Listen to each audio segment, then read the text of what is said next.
So when you decide that you're actually going to start using scanned human data, one of the things that you're going to want to consider is making sure that the scanned data that you purchase has been cleaned.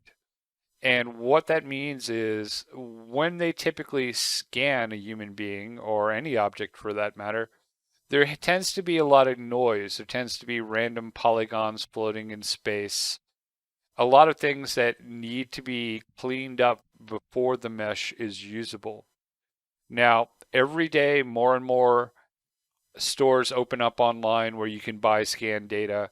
This particular scan is from the 3D Scan store online, which is a company called 1024. Another great company is called Scan Labs, and tonight we're actually going to be using a Scan Labs model for the tutorial. Now, when you look at this, you want to turn on like polyframe, and you can see if you zoom in that it's got a good distribution of polygons. There's no large and small polygons next to each other. It's got a good topology. It flows well.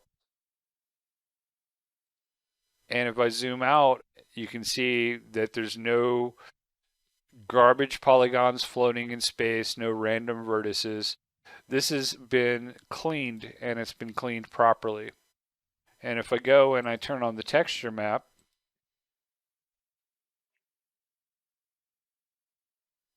you can see that it's a high level of detail and a high level of quality. And this is what you want to be looking for. This is a good start. Now, one of the things you're going to probably notice right away is that all the arms are usually in a downward position. They're not straight out to the sides. When the arms are straight out to the sides, we call this the T pose.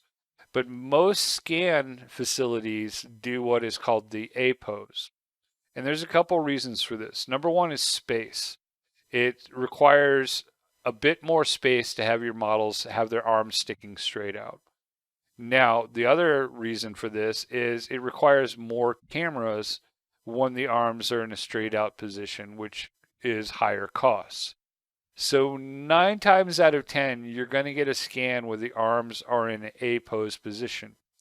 And it's going to be your responsibility as the artist to correct this. And the reason we correct this is because most rigging software prefers the T pose over the A pose.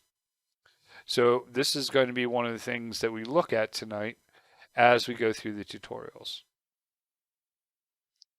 So here we have an example of raw scan data. And this is what you don't want to buy. It hasn't been processed yet. It hasn't been cleaned yet. You'll find very quickly that the files contain millions upon millions of points and polygons.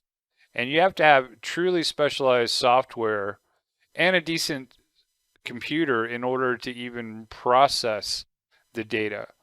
Now, on top of this, you don't want to spend your time cleaning a data set. It's counterproductive to what you want to do, which is to make characters. So always buy clean, properly prepared data sets. If you look at this, if I turn on polyframe,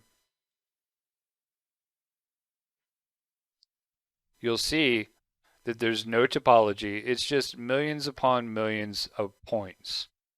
So it's definitely what you don't want. And you would just spend hours upon hours cleaning it up.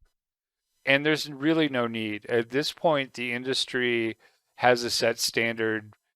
People sell really great scan data that's already been properly prepared and properly meshed. On this example, it would take you quite a bit of time to truly clean it up and do a good job with it.